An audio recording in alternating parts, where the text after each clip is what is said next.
Buenos días, mi nombre es Maitaber Ortiz y en el día de hoy voy a estar hablando acerca de la historia de uno de los sistemas más fundamentales y que marcó un hito en nuestra historia a la hora de poder medir con precisión y el de poder tener un mundo más interconectado.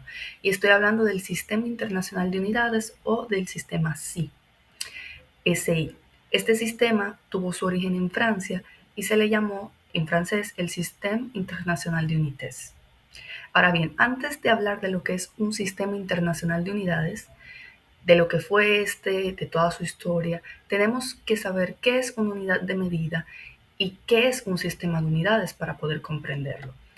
Cuando hablamos de una unidad de medida, nos estamos refiriendo a aquellos estándares que tuvieron una aceptación oficial por medio de una institución, de un consenso de personas y que nosotros utilizamos para cuantificar todo lo que está a nuestro alrededor. Por ejemplo, si nosotros queremos saber cuánto nos toma ir de la casa al supermercado o cuánto tiempo nos toma hacer una tarea, cuál es la distancia que hay del colegio a la casa, cuánto área o volumen hay en un espacio. Todos estos son unidades de medida preestablecidas y que nos permiten saber cuánto mide algo o cuánto es algo. Asimismo, el conjunto de todas estas unidades estándares es a lo que se le conoce como un sistema de unidades. Aquí podemos ver en esta diapositiva las medidas de un borrador, pluma, botella y cuaderno en una regla métrica en centímetros. Centímetro es una unidad de medida de un sistema de unidad de medida de longitud.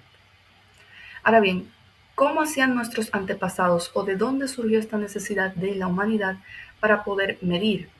Y es que nosotros como seres humanos tuvimos la necesidad de poder comprender cuánto medía lo que estaba a nuestro alrededor. Y lo hicimos por medio de distintas maneras.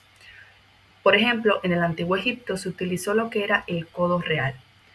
El codo real era un método en el cual se medía la longitud, que era la distancia entre dos puntos, por medio del codo de la persona hasta los dedos de los pies. Y esa era la unidad de medida. En lo que era Grecia y en algunas partes de Roma se utilizó el pie y la libra como unidad de medida, y en la Edad Media se utilizaba la vara y el grano para el comercio y para el vender algún producto o mercancía.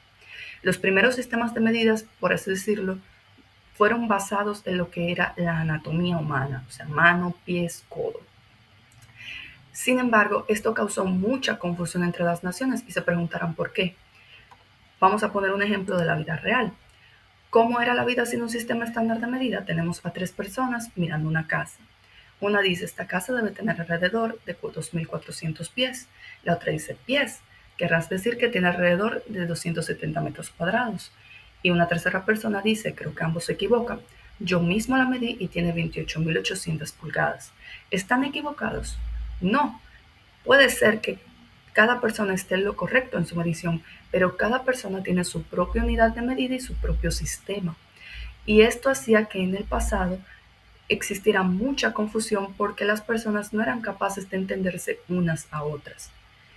Y esto era algo de suma importancia porque a la hora de comercializar o a la hora de vender productos, esto complicaba completamente la comunicación. Hasta que todo esto cambió con la Revolución Francesa. Una de las quejas que tenía el pueblo francés a la hora de eliminarse la monarquía era esta, que no podían entenderse unos a otros a la hora de comercializar. Con la Revolución Francesa en el 1795, a las personas tomar esto en consideración, se reunieron un grupo de políticos y científicos franceses y crearon un sistema estandarizado llamado el sistema métrico decimal, que introdujo las dos primeras unidades estándares que fueron el metro y el kilogramo, y que se basaron en constantes naturales y no en anatomía del cuerpo. No se basó en nada que tuviera que ver con medir con las partes del cuerpo humano.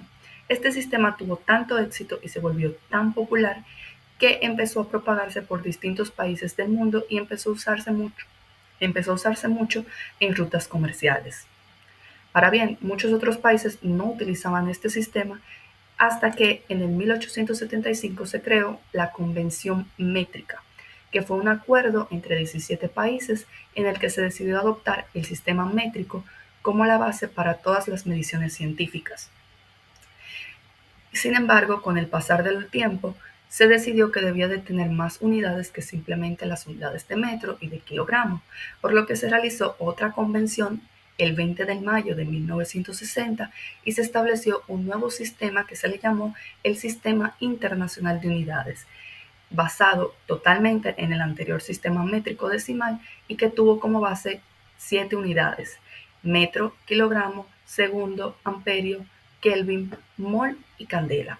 Estas 7 unidades sirvieron como referencia en todo el mundo, haciendo que cada persona de distintas naciones pudieran entenderse unos a otros, por lo que si yo hablaba con una persona de Alemania, tenía que saber qué era el metro a pesar de ellos tener un sistema y yo otro.